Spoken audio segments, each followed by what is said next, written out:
Hello, everyone, and welcome to the show. This is Franz, Sidney, and we are so happy to have you here for Create with Franz.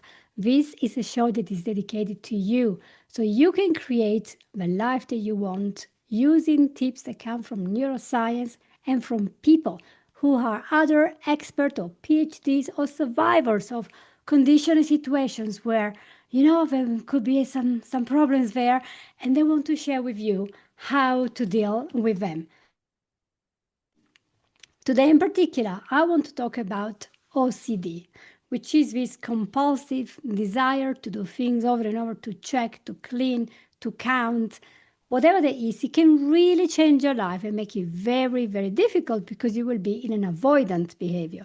And today we have a very special guest all the way from the east of the United States, and her name is Renee Zukin. So I want to welcome you to the show. Hello, Renee. Hello, thank you so much for having me. I'm thrilled to be here. Me too. I'm excited because I just read your book, and I think every reader should read the book. If I have OCD or a person that has OCD, I mean, it's not a sales pitch, but it's a great book. It is very much about radical bravery. What was the title of the book again? Every day I'm brave. Every day I am brave.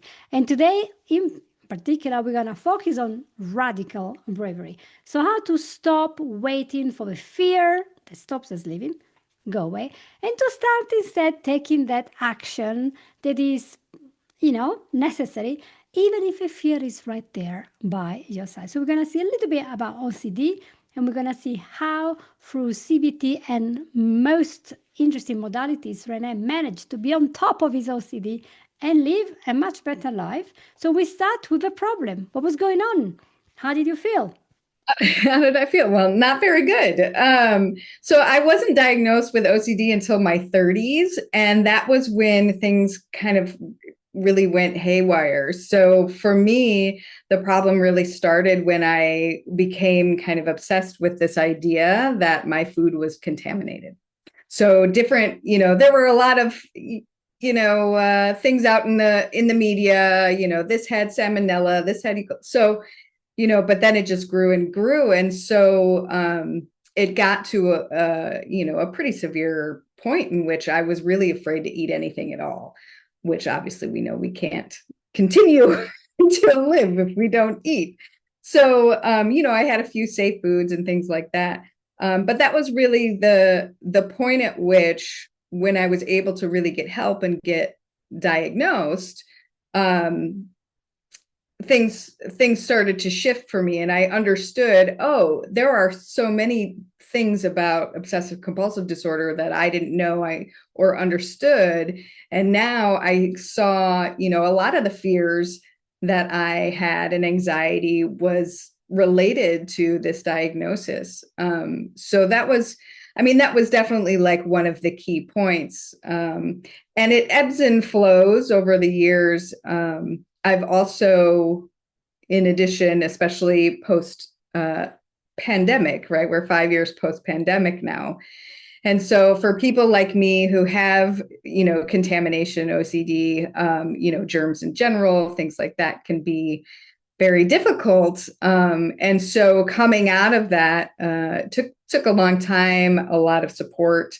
But because I had the tools from years ago and learned new tools and skills, I really was able to transform my relationship to fear in order to, get out of the house, to eat my food, right? Starting with the basics. And then, now I'm at a point where, I'm traveling, I get to, hang out with my friends, we dinner party, like I can live a full life, even with the fear, take the fear along with me. And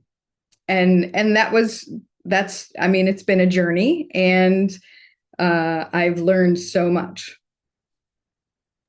And that leads me to the next question. What did you learn about OCD that helped you to move from being stuck to taking the action you needed to get better? Because that's people are always looking for, why do I have it? Is it PTSD? Is it fear? Is it anxiety?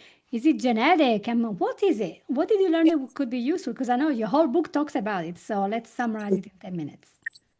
Well, and all of the above are true, right? There's portions of our lives, trauma can certainly inform, different situations. But I had a pretty great upbringing. I have a family, so that's good, and was very in tune to feelings and things like that. But with the OCD, there's definitely a genetic component, and there is also a way through it that I didn't understand. One of the things that you just mentioned is, people are always like, oh, why me? And you can root around in that why me for a long time, and it doesn't really change anything. So, especially for people in situations like this, it's important to not just understand that, how this is working, but to have an understanding of how you can actually kind of step aside from the thoughts and fears that are continually kind of playing in your head, and get really mindful about it. Be able to, notice when it's happening, and ask yourself, have that awareness of, is this true? Is this, and does it matter? Right? So one thing that was a real defining moment for me and my ability to move forward was, sitting in the, I found a really good therapist doing, exposure response therapy. And he would say to me, well, what if you just let the fear be there? And I'd be like, what does that even mean? Like, I don't know. What does that mean? Right. And I can't, because I was so like willfully dug in that I just wanted it to go away. If it just goes away, if I'm just not like this, then everything will be fine. and I had to really, I had to hear him say it, over and over again, until I was like, well, what does that look like? What does that feel like? But if I just let the fear be there, and I kind of, I was like, okay, well, if I can imagine something outside myself. And he had told me a story about that he was using this parable of the zebra's out grazing, right? And the tiger comes through, and he, sees the zebra grazing, drinking water, zebra's minding their own business, whatever. And tiger comes through, right? Zebra gets automatically scared, right? Fight or flight, they're running, whatever. Does that zebra then never go to the watering hole again? No, they can't avoid it. They have to drink, they have to eat, but they can be aware, right? And so I took that metaphor, which I talk about this in the book as well, but I took that metaphor home with me, and I was like, what if I just embodied my fear as like, I imagine it as this tiger, and for as long as I can remember, one of my favorite animals was a white tiger. And so, but when I imagined like the zebra being attacked, right, it was always the like orange and black tiger. And so I was like, well, what if I can kind of combine these things here? And so this majestic white tiger, I started just imagining it was with me all the time, whether it was sitting next to me or sitting on my lap or behind, like, and what it, I know it sounds a little funny, right? Redmond's giant. But what it allowed me to do was understand what my therapist was talking about. Like, this can just be there. This ferocious yet strong and brave animal can come along with me to the things that make me scared. And it became this, a really beautiful metaphor for the way that we can show up, right? The fear is sometimes really intense, and sometimes it's taking a nap next to me on the couch. Like it's not ruling the roost. And there's an appropriate time for fear to show up, right? It's doing a job for us. It's protecting us. And so that was one of the really kind of pivotal moments where I was realizing, oh, I don't have to be fixed, right? This doesn't just disappear. I can start doing things, with support, with tools, with, the learning that I've continued to do over the years, and not let fear call the shots anymore. Very good. It's not calling the shot. It is actually a very natural response to have a little bit of anxiety about something important because it will save us. We have a cortisol going high.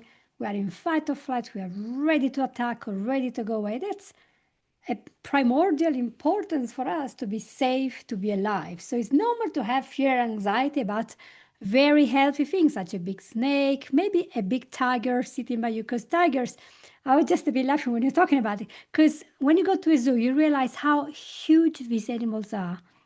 And I imagine this massive thing sitting on your head.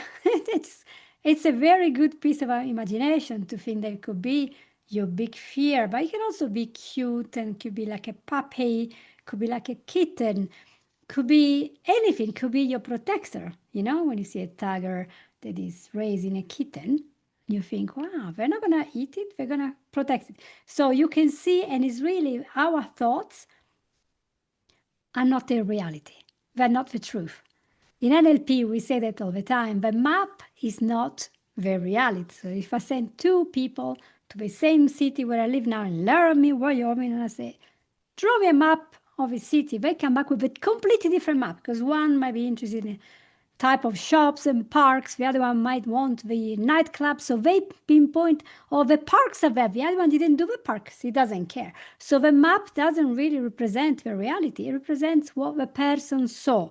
That's so important in CBT as well. When you did your behavioral activation, which is, I think, a quite important part of CBT, when you realize that it is by increasing the good activities and decreasing your response to the trigger that you actually have these positive feelings. And of course, the brain will not wait. If we're clever, we realize, wait, if I wait to feel good about doing something, I am never going to do that. Yeah. That's what Mel Robbins says all the time. Her 1, 2, 3, 4, 5 formula with the rockets. Remember her story? She shared years ago when she was an alcoholic lawyer, burnout completely. She said the story in a TED talk as well. And she said, I wouldn't even get out of bed. I was so depressed. And then she said, you know what? I see this rocket going up in the sky. And what if they're doing 4, 5, wait, I can't even count. 4, 3, 2, 1. And whenever the rocket goes. They don't care if an astronaut is worried. It's just going to go. And what if I do that? And she started to come out and her life changed. And look at her now. That's amazing. That's Yeah, incredible. she's been one that I followed a lot because she does a lot of that behavior activation, anything. And that's one of the things that I fought against early on, and I think a lot of people do when they first start cognitive behavioral therapy, is like, but I have to feel this way, or I have to want to, like, where's my no, like No. no. No. Can you imagine if everyone did that? They say, I'm going to go to work only when I feel great about it. Nobody would show up. I mean, children, your students, Mom, today I'm not going to go to school. I don't feel like going to school. It's boring. I mean, the whole society will be just sitting there starving because we don't feel like waking up early. Of course, we're never going to feel like doing anything. We just have to get on. Sadly. Yeah. I think too, as you realize that, you may not be motivated to do something really scary at the outset, the more that you kind of show yourself that you're able to do it, the easier it gets, the more fun it gets. So it's like, oh my gosh, I just did this thing. I can't believe it. And like, you get the joy of seeing what you were able to accomplish. So this joy, this satisfaction are important because they help you also if you have, for example, depression, which does happen many times with anxiety and OCD. So when we have an adaptive activity that can help us, gives us a sense that we are aligned with our values, or we are having pleasure, or we accomplish something, even if that is, I made my bed today. Yes. These are Yeah. very small things. We don't need to go to the Himalaya. And then we do things that will reduce those behavior. For example, stop isolating from your friends. Stop being depressed in bed the whole day, scrolling on media. Just get out of the house. There's so many times just getting out and seeing a little bird flying over, which I have a fortune to see here all the time. We have hummingbirds.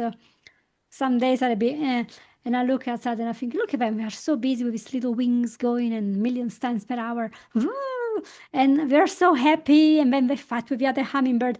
And they really distract completely your attention from all the problems. I have no major problem. I'm not dying of starvation, but there's nothing there. But still, we can have problems of being overscheduled or overwhelmed at work. Lots of CEOs, for example, they have OCDs. And so it's important to understand, for example, CBT is very important. Also, this decision to say, I can't really live like that anymore. Mhm. I want Yeah. a better life because our life is affected. But think about our children. One of my clients last year said she had to wash her child, the baby. She was bathing the child over and over, thinking, it's not clean, it's not clean. The poor baby, just imagine the skin. He was like, but she had to clean it because she thought, oh, what if it's not clean? What's going to happen? And so it will affect the other people, can affect a marriage, our career, our friends.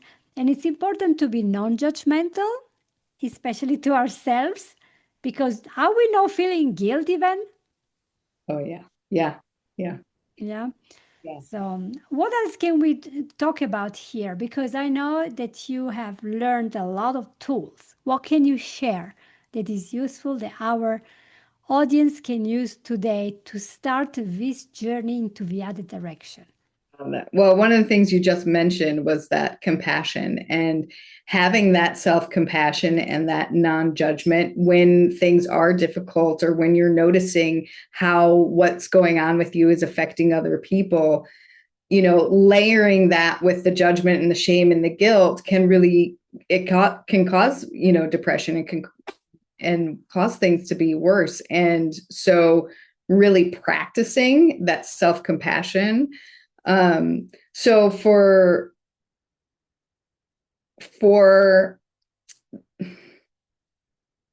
people who maybe aren't used to what self-compassion sounds like or looks like, as soon as you notice, right, how take a moment to notice how you're talking to yourself, whether out loud or in your head, right? And if you wouldn't say the thing that you just said in your head about yourself, about, your best friend or a loved one or somebody you really care about, then that's a good clue that you probably shouldn't say it to yourself either, that you deserve better. So that is definitely, oftentimes the first step. You have that awareness, and then you have to have that self-compassion for the journey and what you're going through, so that you don't get bogged down in that extra layer of the shame and the guilt from that. Yes. So compassion, number one thing, very difficult to explain to people what it means. It doesn't mean I can do what I want. I'm never going to feel guilty. We make mistakes. But the thing is, we are here on earth to learn and to grow. We're not here just to be born perfect and die perfect. We have to learn. Whether you are religious or atheist, but we're here, there must be some improvement. What we become is going to be important. At least we live a better life. So mistakes are part of the process. So we're supposed to make these mistakes, and bashing ourselves every time that we make another mistake, it really doesn't happen. Just a part of the process. When you look at a different frame, you think, well, in the end of the day, today is done. Tomorrow I'm going to do it better. Next action, I'm going to do better.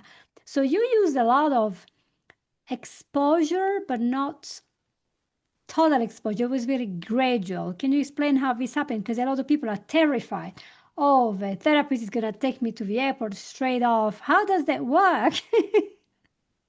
I love that. Yeah. So I did a lot of exposure work with flying specifically. So it was, I mean, we started in the therapy office and with just visualization, right? So just being in my chair, noticing I'm here, I'm solid, like I'm on the ground, it's good, right? And then closing my eyes and kind of walking through, okay, you're, again, using that imagination in the visualization process because your brain and body don't often differentiate between what's real and what's not when you're thinking about it. So just imagining myself walking into the airport or walking down the breezeway to get sitting in a chair, like even in the therapy office, right, my heart would start to race, I would get a little nervous.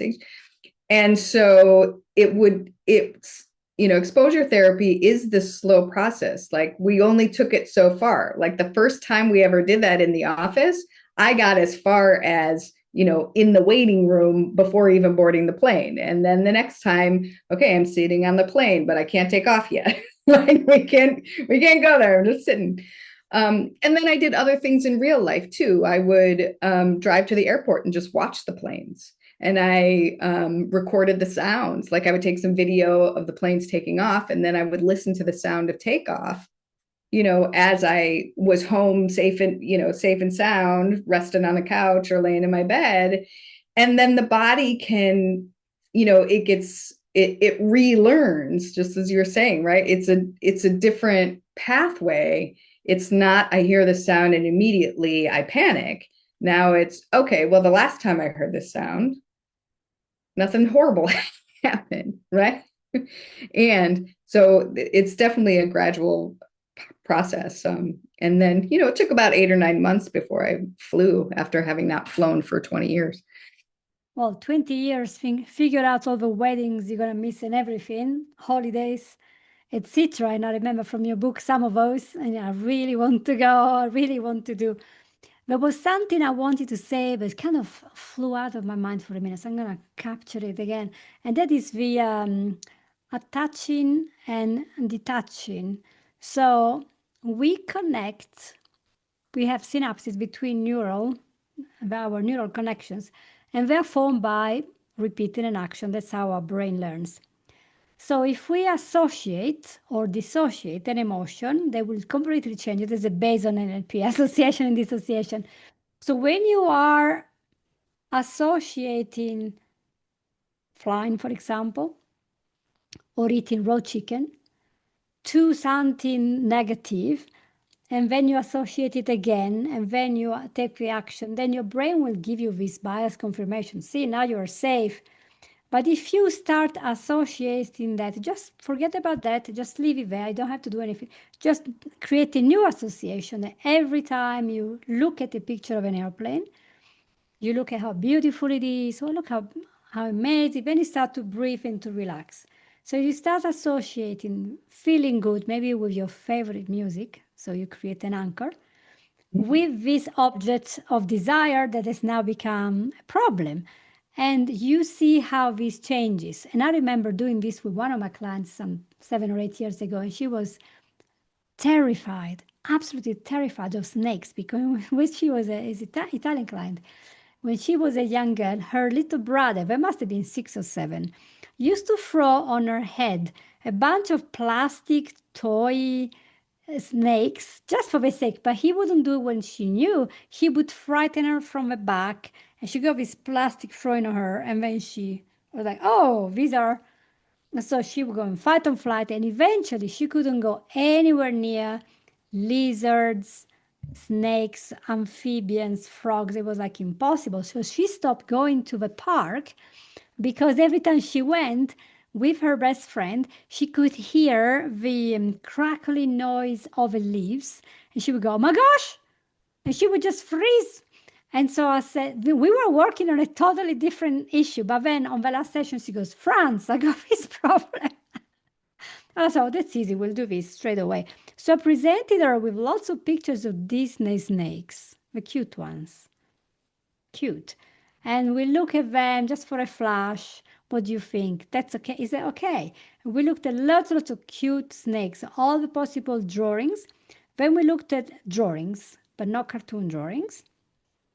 And she looked at them and she said, oh, look at the eyes, look at the life's colors, look at this. Is it friendly or unfriendly? And she was just doing all these breathing exercises.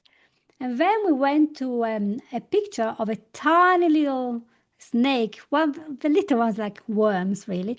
And then we went to frogs and cartoon, no cartoon, realistic. And she just relaxed and relaxed and relaxed. And then finally I said, are you ready for a real snake? She goes, yeah, let's do this. Because we were on a Zoom call. I was not in Italy with her. And so I showed her a normal snake baking in the sun. And she goes like, I feel nothing. I don't like him, but I just feel nothing. I said, that's great. So we closed because it was other sessions about other topic. And then a couple of weeks later, I was doing my follow-ups. With RTT, you do 1 week, one follow-up. And she said, Franz, I didn't even realize I was walking in the park with my usual friends. And she goes, hey, have you noticed? There is, you saw a frog, you saw a lizard, you looked at them and you just kept going. And when there was crackling of the leaves, you just kept talking to me. You have no reaction whatsoever because now your brain is totally switched off. Eventually, her friend became my client as well because she said, me too. I want to get rid of my own arachnophobia. And it was fun, but she was like, I didn't even notice them. Because probably when we have anxiety or OCD, we're so focused on finding the problem that we see it first. So it's what you focus on is so important. So I'm so glad we can talk about this because there are so many people that are suffering now from anxiety, from all sorts of phobias, and from OCD that is really a primordial response to say, I'm going to protect myself by doing that. And now, Renee, you live a totally different life where you are in charge of these emotions. And you know, I see this that's going on. I see how I feel, and you know what to do. So, is there anything before we go that you want to leave to people as a message, as a testament, aside from buy my book? We know that because I'm going to put all the links there. It's an amazing story, you guys. You need to read it. But what else do you want to give them as a final message so they can go home and think, yeah, I can do that?